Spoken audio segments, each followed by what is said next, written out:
Salam Baraya. Berjumpa kembali bersama Bioskop Tetangga. Senang bisa menjumpai Baraya semua di sini. Tentunya di sini admin akan menemani kalian semua untuk melihat lebih dekat alur-alur cerita film yang tentunya akan menghibur. Seperti cerita film kali ini, di mana mengisahkan tentang menghilangnya seorang gadis Jepang yang tiba-tiba lenyap tanpa jejak. Mampukah orang-orang dekatnya mengungkap ini semua? Sabar. Yuk push like dulu, subscribe tentunya bagi yang belum subscribe, dan aktifkan lonceng notifikasi agar gak ketinggalan film-film seru lainnya dari Bioskop Tetangga.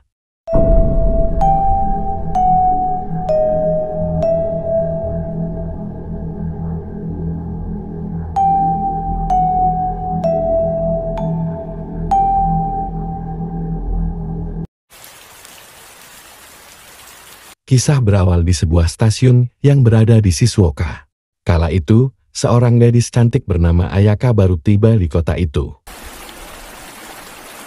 Namun hujan yang turun malam itu membuat Ayaka terpaksa harus menunggu.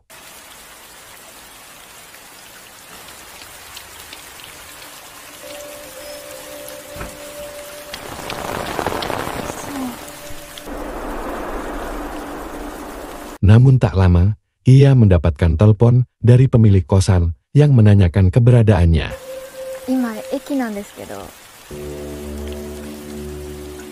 Mengetahui Ayaka yang terjebak hujan di stasiun, pemilik kosan akhirnya menyuruh seseorang untuk menjemputnya.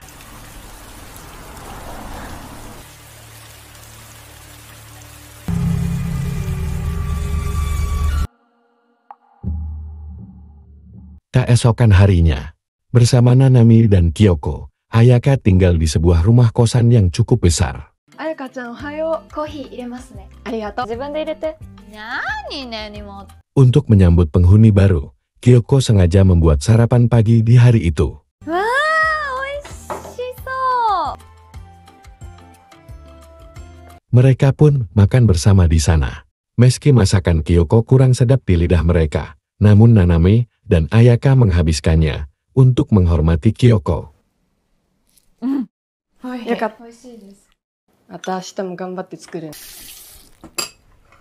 Singkat cerita, Ayaka yang baru lulus sekolah, ia memutuskan untuk meninggalkan Tokyo dan memilih untuk bekerja di kota itu. Di sana teman kerjanya yang bernama Oto terlihat menyukai Ayaka.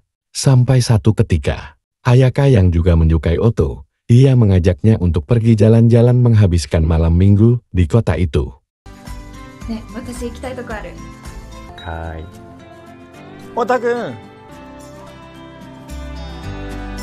Ayaka pun terlihat tengah bersiap untuk pergi di malam itu. Namun, hujan di sore itu membuat Ayaka kembali harus menunggu.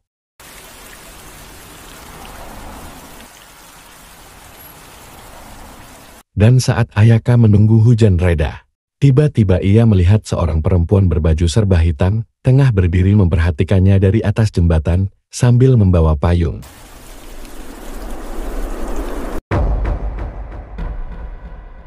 Tak lama Oto mengirimkan kabar kepada Ayaka, kalau ia akan menunggu Ayaka di sebuah kafe yang tak jauh dari sana. Tak lama setelah itu, entah datang dari mana, Ayaka melihat payung merah yang tergeletak di dekatnya.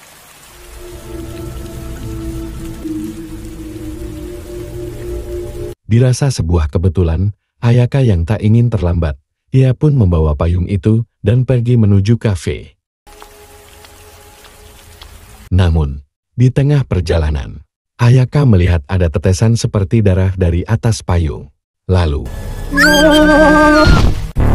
sosok perempuan yang menyeramkan keluar dari dalam payung dan membawa Ayaka.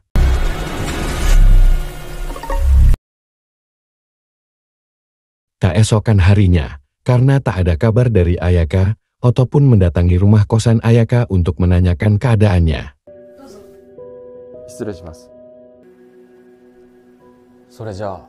Mendengar Ayaka yang belum pulang sejak malam itu, Oto pun mulai khawatir akan keadaannya. Namun Nanami mengatakan, kalau mungkin saja Ayaka memutuskan pulang ke rumah orang tuanya, atau mungkin juga pergi bersama pacarnya.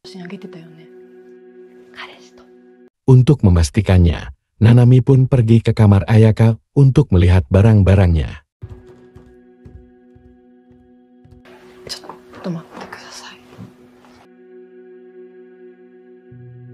Tak lama Kyoko memberikan kontak orang tua Ayaka kepada Oto, karena Kyoko berpikir kalau Ayaka pergi ke sana.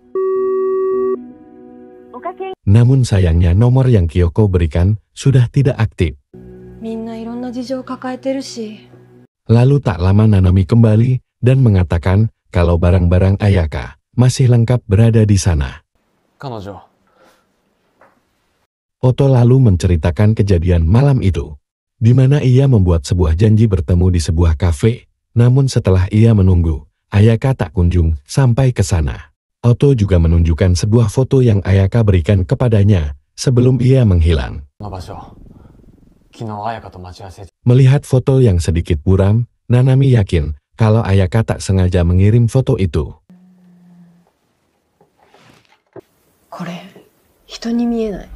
Namun, saat Kyoko memutar foto itu, terlihat seperti ada seseorang yang membawa payung berada di dekat Ayaka. Melihat ada kejanggalan, Oto berencana melaporkan hal itu kepada polisi, sementara Nanami dan Kyoko ia akan membantu mencarinya.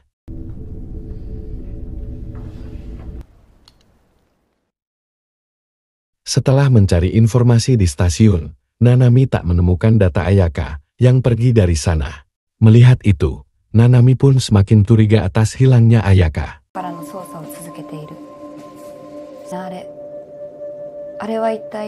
Saat Nanami sejenak nguduk di depan stasiun, ia pun heran dengan seorang perempuan yang berpayung lewat di depannya, meski saat itu kondisi malam hari dan tak ada hujan. Teringat akan foto seseorang yang ditunjukkan Oto, Nanami yang merasa curiga pun lalu mengikuti kemana perempuan itu pergi.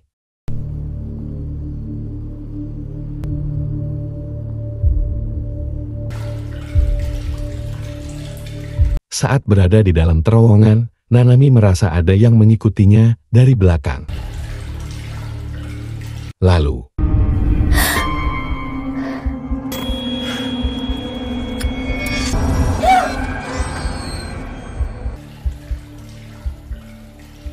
sejenak setelah ia kaget dengan lampu yang tiba-tiba mati, Nanami melihat payung merah yang perempuan itu pakai tergeletak di sana. Namun Nanami tak memperdulikannya dan terus menelusuri jalan itu.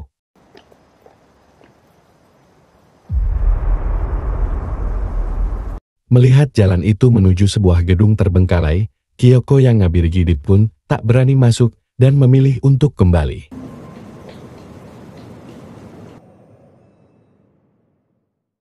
Sesampainya di rumah, Nanami beserta Kyoko mencari informasi tentang gedung terbengkalai yang berada di sana.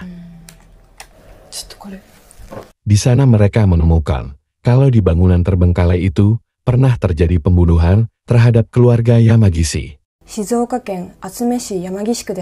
Walau sebelumnya kasus itu diduga sebagai kasus bunuh diri, namun fakta mengejutkan akhirnya terungkap apa yang terjadi. Di sana mengungkapkan bahwa dahulu pernah tinggal seorang perempuan tua bernama Kasuko di rumah itu. Sebelum akhirnya, anaknya yang bernama Masume yang baru bercerai, dia pindah ke sana dengan membawa dua anaknya yaitu Yoshito dan Kirari. Sejak perceraiannya itulah, Masumi menjadi depresi dan kerap kali bertengkar dengan ibunya yang tak senang dengan sikap anaknya itu.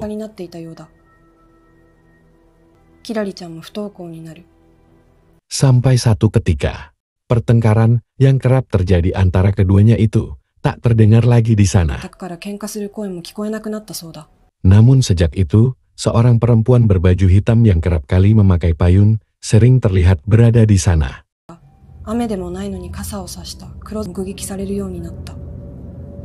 Sampai akhirnya, kasus pembunuhan itu terungkap saat guru dari Kirari berkunjung ke sana untuk menemui Kirari yang lama tak bersekolah. Namun sesampainya di sana, ia menemukan 3 jasad dari Kasuko, Yoshito dan Kirari yang begitu mengenaskan. di mana dari ketiganya diduga dibunuh saat tertidur dengan ditusuk bola matanya menggunakan payung. Sejak kejadian itu, polisi menangkap Masumi dan memasukkannya ke rumah sakit jiwa, sebelum akhirnya ia pun diketahui mati, bunuh diri.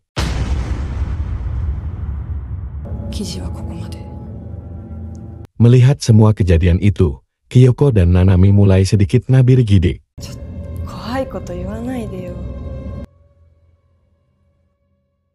Sampai di suatu malam, Nanami yang tengah di rumah sendirian, ia mengalami hal aneh di sana.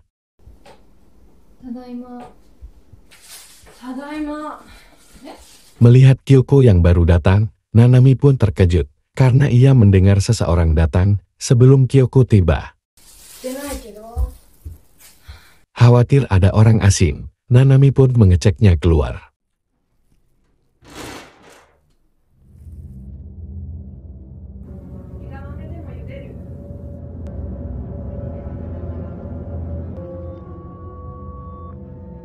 Merasa tak ada seorang pun di sana, Nanami pun kembali lagi ke dalam. Namun,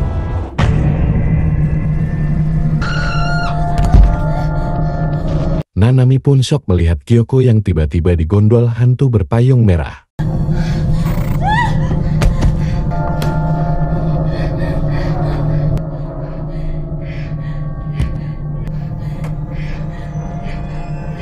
Melihat payung itu tergeletak di depannya, dengan sebilah pisau Nanami pun merobek-robek payung itu.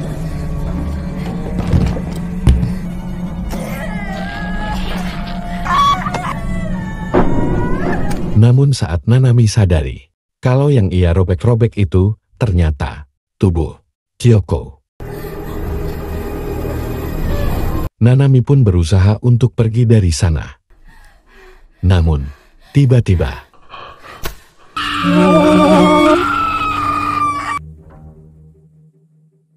pagi harinya, terlihat seorang perempuan berbaju serba hitam keluar dari rumah kosan dengan menggunakan payung merah.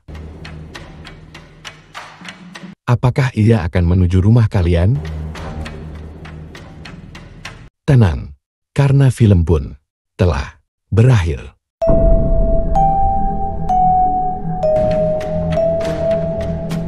Meskipun film ini diambil dari sebuah film singkat dari Jepang, namun cukup membuat kita ngabir-gidik. Terima kasih untuk kalian yang sudah menonton hingga akhir. Salam untuk keluarga. Sampai jumpa kembali di cerita-cerita film lainnya dari Bioskop Tetangga.